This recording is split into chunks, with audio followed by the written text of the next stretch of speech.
प्रधानमंत्री इंदिरा गांधी की हत्या 31 अक्टूबर 1984 को नई दिल्ली के सफदरजंग रोड स्थित उनके आवास पर सुबह 9:29 पर हुई। ऑपरेशन ब्लू स्टार के बाद उनके सिख अंगरक्षकों सतवंत सिंह और बेअंत सिंह ने गोली मारकर उनकी हत्या की थी। ऑपरेशन ब्लू स्टार एक भारतीय सैन्य अभियान था जो 1 से 8 जून 1984 के बीच किया गया था। यह आदेश पंजाब के अमृतसर में हरमिंदर साहिब परिसर की इमारतों से सिख उग्रवादी नेता जरनैल सिंह भिंडरावाले और उनके सशस्त्र अनुयायियों को हटाने के लिए इंदिरा गांधी ने दिया था। संपार्श्विक क्षति में कई तीर्थयात्रियों की मौत हुई, जिन्हें उग्रवादियों द्वारा मंदिर में मानव ढाल के रूप में इस्तेमाल किया जा रहा था। साथ ही इस मुठभेड़ में सिख धर्म के प्रमुख तख्त अकाल तख्त को भी नुकसान पहुंचा था। पवित्र मंदिर पर सैन्य कार्रवाई की दुनिया भर के सिखों ने आलोचना की थी। ऑपरेशन ब्लू स्टार के बाद प्रधानमंत्री गांधी के जीवन पर खतरे की धारणा बढ़ गई। तदनुसार हत्या प्रयास के डर से आसूचना ब्यूरो द्वारा सिखों को उसके निजी अंगरक्षक टुकड़ी से हटा दिया गया था। इंदिरा गांधी की राय थी कि इससे उनकी सिख विरोधी छवि जनता के बीच में मजबूत होगी और उनके राजनीतिक विरोधियों को मजबूती मिलेगी। अतः उन्होंने विशेष सुरक्षा दल को अपने सिख अंगरक्षकों को फिर से बहाल करने का आदेश दिया, जिसमें बेअंत सिंह भी शामिल थे। भारतीय सेना द्वारा 3 से 6 जून 1984 को अमृतसर, पंजाब, भारत में स्थित हरिमंदर साहिब परिसर को खालिस्तान समर्थक जरनैल सिंह भिंडरावाले और उनके समर्थकों से मुक्त कराने के लिए चलाया गया अभियान था। पंजाब में भिंडरावाले के नेतृत्व में अलगाववादी ताकतें सशक्त हो रही थी, जिन्हें पाकिस्तान से समर्थन मिल रहा था। 3 जून को भारतीय सेना ने अमृतसर पहुंचकर स्वर्ण मंदिर परिसर को घेर लिया। शाम में शहर में कर्फ्यू लगा दिया। 4 जून को सेना ने गोलीबारी शुरू कर दी ताकि मंदिर में मौजूद मोर्चाबंद चरमपंथियों के हथियारों और असलों का अंदाजा लगाया जा सके। चरमपंथियों की ओर से इसका तीखा जवाब मिला कि 5 जून को बख्तरबंद गाड़ियों और टैंकों को इस्तेमाल करने का निर्णय लिया गया। 5 जून की रात को सेना और सिख लड़ाकों के बीच असली भिड़ंत शुरू हुई। इस सैन्य कार्रवाई में भीषण जानमाल का नुकसान हुआ। अकाल तख्त के भवन को, जो कि धार्मिक दृष्टि से बहुत महत्वपूर्ण था, गंभीर रूप से नुकसान हुआ एवं कार्रवाई के पश्चात भारत सरकार द्वारा पुनः निर्मित किया गया। रिपोर्टों के अनुसार स्वर्ण मंदिर पर भी गोलियां चलाई गईं। ऐतिहासिक दृष्टि से महत्वपूर्ण सिख पुस्तकालय जल गया था।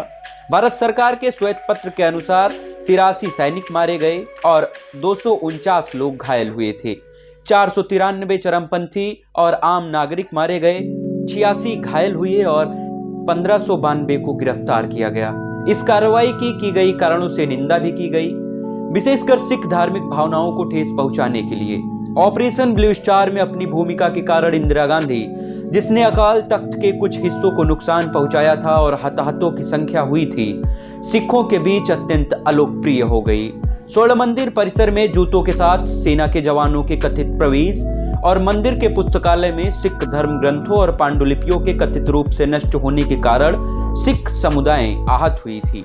इस तरह की कार्रवाइयों से सरकार के प्रति अविश्वास का माहौल पैदा होने लगा। स्वर्ण मंदिर पर हमला करने को बहुत से सिखों ने अपने धर्म पर हमला करने के समान माना एवं कई प्रमुख सिखों ने तो ये तक बता दिया कि हम अपने पदों से इस्तीफा दे रहे हैं। फिर विरोध में सरकार द्वारा सम्मान भी लौटा दिया गया। इस कार्रवाई की अनुमति देने के लिए तत्कालीन प्रधानमंत्री इंदिरा गांधी की भी काफी निंदा की गई। यह अविश्वास का माहौल इंदिरा गांधी की हत्या की साजिश के साथ समाप्त हो गया, जो कि ऑपरेशन के समापन के 5 महीने के भीतर हुआ। ऑपरेशन ब्लू स्टार के बाद प्रधानमंत्री गांधी के जीवन पर खतरे की धारणा बढ़ गई थी। तदनुसार हत्या प्रयास के डर से आसूचना ब्यूरो द्वारा सिखों को उसके निजी अंगरक्षक टुकड़ी से हटा दिया गया था। हालांकि गांधी की राय थी कि इससे उनकी सिख विरोधी छवि जनता के बीच मजबूत होगी और उनके राजनीतिक विरोधियों को मजबूती मिलेगी। अतः उन्होंने विशेष सुरक्षा दल को अपने सिख अंगरक्षकों को फिर से बहाल करने का आदेश दिया, जिसमें बेअंत सिंह भी शामिल थे। उनके 2 सिख अंगरक्षक सतवंत सिंह और बेअंत सिंह ने 31 अक्टूबर 1984 को नई दिल्ली के सफदरजंग रोड स्थित उनके आवास पर सुबह 9:29 पर उनकी गोली मारकर हत्या कर दी। उसमें से एक बेअंत सिंह के वहीं पर सुरक्षा कर्मियों के द्वारा बेअंत सिंह को मार गिराया गया, जबकि सतवंत सिंह, जो कि उस समय 22 वर्ष का ही था, उसको गिरफ्तार कर लिया गया था। वो ब्रिटिश अभिनेता पीटर उस्तिनोव को आयरिश टेलीविजन के लिए एक वृत्तचित्र फिल्माने के दौरान साक्षात्कार देने के लिए सतवंत और बेअंत द्वारा प्रहरात एक छोटा गेट पार करते हुए आगे बढ़ी थी। इस घटना के तत्काल बाद उपलब्ध सूचना के अनुसार बेअंत सिंह ने अपने बगल वाले शस्त्र का उपयोग कर उन पर 3 बार गोली चलाई और सतवंत सिंह एक स्टेन कार्बाइन का प्रयोग कर उन पर 22 चक्कर गोलियां दागी थी। इंदिरा गांधी को उनके सरकारी कार से अस्पताल पहुंचाते पहुंचाते रास्ते में ही इंदिरा गांधी ने दम तोड़ दिया था। उन्हें अखिल भारतीय आयुर्विज्ञान संस्थान में लाया गया, जहां डॉक्टरों ने उनका ऑपरेशन किया। उस वक्त के सरकारी हिसाब से 29 प्रवेश और निकास घावों को दर्शाती है तथा कुछ अन्य बयानों की माने तो 31 बुलेट उनके शरीर से निकाले गए थे। उन्हें अखिल भारतीय आयुर्विज्ञान संस्थान नई दिल्ली लाया गया, जहां डॉक्टरों ने उनका ऑपरेशन किया। उन्हें 2:20 पर मृत घोषित कर दिया गया। उनके शव को 1 नवंबर की सुबह दिल्ली के रास्तों से होते हुए 3 मूर्ति भवन ले जाया गया, जहां उनके शव को सम्मान और जनता के दर्शन के लिए रखा गया। 3 नवंबर को राजघाट के पास उनका अंतिम संस्कार किया गया और इस स्थान का नाम शक्ति स्थल रखा गया।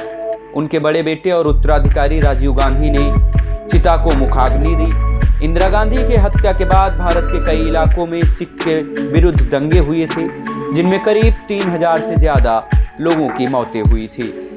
ये कहानी आपको कैसी लगी कमेंट बॉक्स में बताना बिल्कुल ना भूलें। और हाँ, अगर अभी तक आपने हमारे चैनल को सब्सक्राइब नहीं किया है तो हमारे चैनल को सब्सक्राइब कर लें और पास में दिख रहे बेल आइकन को दबाना बिल्कुल ना भूलें, ताकि हमारी वीडियो आप तक पहुंचे सबसे पहले। तब तक के लिए नमस्कार।